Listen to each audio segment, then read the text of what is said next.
얘는 이렇게 좀 조심해야 돼요. 이거는 역방향으로 이렇게 루프를 돌게 코드를 만들어 놓으면 누구 딴 사람이 이 코드를 보잖아요. 그럼 그 사람 수준이 보이는 거예요. 제 생각에는 좀 바른 마음을 가지고 있으면 이렇게 역방향으로 돌거나 뭐 이런 코드들은 안 만들지 않을까. 안녕하세요, 목군입니다. 제가 만들고 있는 지금 이 강의가 코드를 C샵으로 만들고 있긴 하잖아요. 근데 사실 뭐 C샵이 중요한 건 아니고 멀티스레드에 대해서 이해를 해야 되는데 뭔가 코드를 좀 보여드리고 싶어서 그나마 좀 환경 설정이 쉽고 쓰기 편한 C샵으로 진행하고 있는 거거든요. 그러니까 내가 쓰는 언어가 아니라고 해서 외면하지 마시고 끝까지 한번 봐주시면 좋을 것 같습니다. 일단 제가 CPU 캐시 라인에 대해서 설명을 안 드려가지고 그 사실을 갑자기 깨닫고 자료를 준비해 봤습니다. 네, 이 화면이 지금 우리가 사용하고 있는 메모리를 표현한 그림인데요. 메모리는 이렇게 직렬화가 되어 있거든요. 무슨 뜻이냐면은 이게 입체적인 모양이 아니고 이게 순번이 정해져 있고 일자로 이렇게 쭉 나열되어 있는 모양이라는 거죠.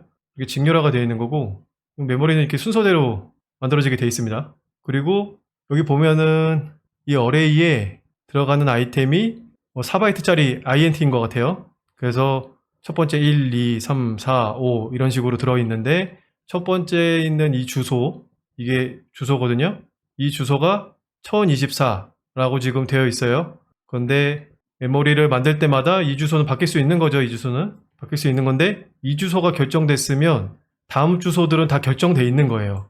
이게 4바이트이기 때문에 1024, 1028, 1032, 1036, 1040 이런 식으로 이제 증가하는 거죠. 그런데 이 주소는 이제 연속되거든요. 그러니까 1024, 1028 그러다 갑자기 1036이 나올 수가 없어요. 이건 반드시 연속된 메모리가 만들어지게 돼 있고 이거 메모리 단편화 쪽 인터넷으로 좀 찾아보시면 요거에 대한 내용이 나오니까요. 블로그 찾아보시고 학습하셔도 좋을 것 같아요. 아무튼 무조건 메모리는 내가 뉴를 할 때 반드시 연속되게 만들어진다 라는 거 기억해 주십시오. 그리고 CPU 캐시 라인에 대해서 이제 설명드릴 건데 CPU에 이제 캐시가 있다 그랬잖아요. 이거 전체가 캐시인 거고 캐시 라인이 이렇게 있는 거거든요. 캐시 라인이 있는데 이 캐시 라인은 64바이트입니다. 그리고 CPU 캐시 용량은 8에서 64KB라고 인터넷에 나와 있는데 이거보다 지금 더 큰 것 같아요. 그래서 64바이트니까 64바이트씩 쓰게 돼 있습니다. 일부분만 쓸 수가 없어요. 그러니까 64바이트를 이렇게 통째로 가지고 와서 라인에다가 적게 되는 겁니다. CPU 적중률을 높이기 위해서 시간적 지역성, 공간적 지역성이라는 말이 나오는데 뭐냐면은 시간적으로 내가 어떤 코드가 어떤 특정 시간에 이렇게 수행이 되면 그 시간대에 수행되는 코드들은 특정 영역에 있는 데이터를 접근할 가능성이 많다라고 하는 거고 공간적 지역성은 코드상으로 봤을 때 이렇게 비슷한 위치에 선언되어 있는 변수들은 비슷한 시간대에 또 접근할 가능성이 많다라는 겁니다. 이렇게 완전히 별도로 따로 떨어져 있는 변수 같은 경우에는 같은 시간대에 아니면 최대한 반복돼서 접근할 가능성은 좀 적겠죠. 그래서 이런 방식으로 이제 코딩이 돼야 되는데 이거를 이제 다 신경 써서 코딩하기는 쉽진 않고요. 일단 이런 게 있다라는 거 정도만 일단 알아두고 넘어갈게요. 여기서부터 이제 제가 드리고 싶은 얘기인데 이제 뭘 하지 말아야 되나 라는 것에 대한 얘기거든요. 배열을 이렇게 5개짜리를 만들었어요. 아이템 5개짜리 배열을 만들었는데 이거를 쓸 때는 분명히 루프를 돌면서 쓰지 않겠습니까?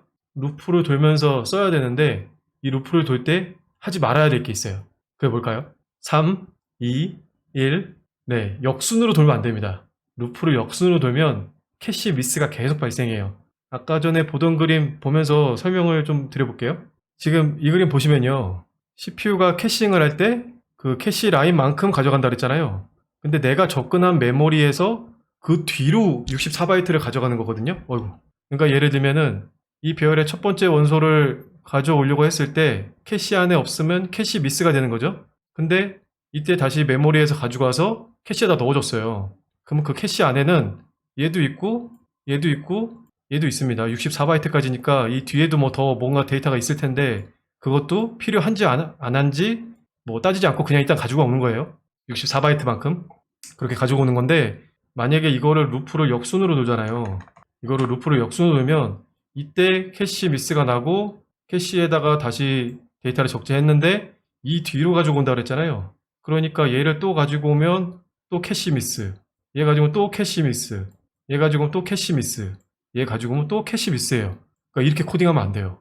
이게 역순으로 코딩하면 안 된다는 얘기고, 다시 원래 화면으로 돌아가 보면 하지 말아야 될 거 그 다음 경우의 수. 변수가 이렇게 x, y 이렇게 선언되어 있잖아요. 그럼 메모리에 이렇게 여기는 x가 들어있고 여기에 y가 들어있다. 얘 주소가 0이고 얘는 4이다. 이런 경우에 뭘 하지 말아야 될까요? 3, 2, 1. 네. 하지 말아야 될 거는 순서를 좀 시켜주는 게 좋아요. 얘를 먼저 읽어온 다음에 그 다음에 얘를 읽는 게 좋지. 얘를 먼저 읽고 그 다음 얘를 읽으면 요거 읽을 때 캐싱을 해왔는데 이거 읽을 때 또 캐시 미스가 나서 또 캐싱을 또 해야 되는 거죠.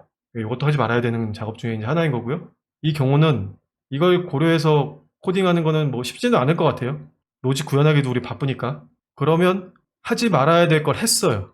하지 말았어야 되는데 그렇게 했어요. 그럼 어떻게 될까요? 우리가 릴리즈 모드로 빌드를 해가지고 최적화 옵션을 켜면요. 역순으로 도는 루프를 정방향으로 최적화할 수 있어요. CPU가 그거는 좋은 방법이 아닌 것 같아. 내가 좀 더 빠르게 고쳐줄게 하고선 정방향으로 다시 바꿀 수 있고요. 그리고 메모리의 읽기의 순서를 바꿀 수 있습니다. 지금 보면은 XY 순서대로 이렇게 선언이 되어 있었잖아요. 근데 Y를 먼저 읽고 그 다음에 X를 나중에 읽으면 이 코드를 이렇게 바꿀 수 있어요.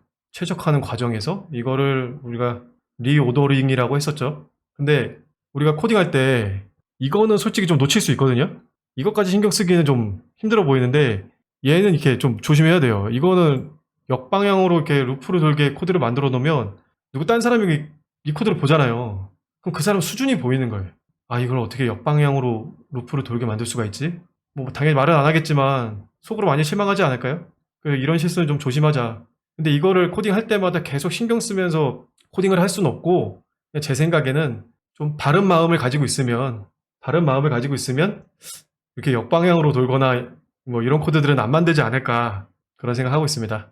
네, 이 얘기를 하기 위해서 여태까지 설명을 한 거예요. 오늘 볼 패턴은 스레드 스페시픽 스토리지라고 하는 패턴인데 이름은 어려운데 내용은 간단합니다. 결론부터 말씀드리면은 스레드 로컬을 사용하는 패턴인 거예요. 아래 코드를 좀 보면서 설명을 드릴게요. 이 코드는 되게 간단하거든요. 이게 끝이에요. 한 스레드에서 스레드 로컬을 지금 접근을 하고 있고 다른 스레드도 스레드 로컬을 접근하고 있습니다. 이럴 때는 우리가 이제 동시성 제어를 해야 되잖아요. 동시에 접근하면 망가지니까 이건 잘못된 코드가 아니라 올바른 코드예요. 왜 그러냐면 이 스레드 로컬 이름을 보면은 어떤 생각이 드십니까? 얘는 그러니까 스레드 안에 있는 지역 변수라고 생각하시면 돼요. 스레드 로컬. 그래서 스레드 안에 있는 지역 변수. 무슨 뜻이냐면 이 코드를 제가 바꿔볼게요. 이렇게 바꿔도 같은 의미예요.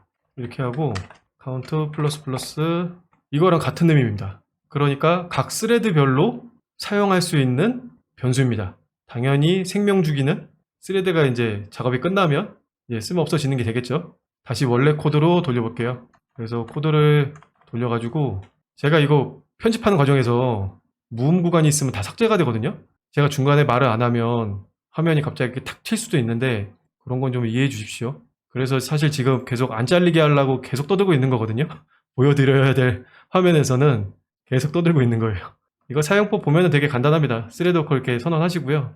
실제로 사용될 값을 이렇게 자료형을 넣으시면 되고 이렇게 선언하시면 되는데 이 표현은 뭐냐면 이 변수가 초기화될 때 어떤 값을 넣을 거냐 라는 람다 함수를 이렇게 넣었습니다. 0으로 초기화된 거예요. 만들어질 때. 네, 스레드 스페시픽 스토리지 패턴에 대해서 알아봤고요. 이거 굉장히 스레드 로컬 유용한 클래스니까요. 이거 자바에도 있거든요. 많이 사용해 주십시오. 네, 오늘 영상은 여기까지고요. 도움이 되셨다면 구독, 좋아요 부탁드립니다. 감사합니다.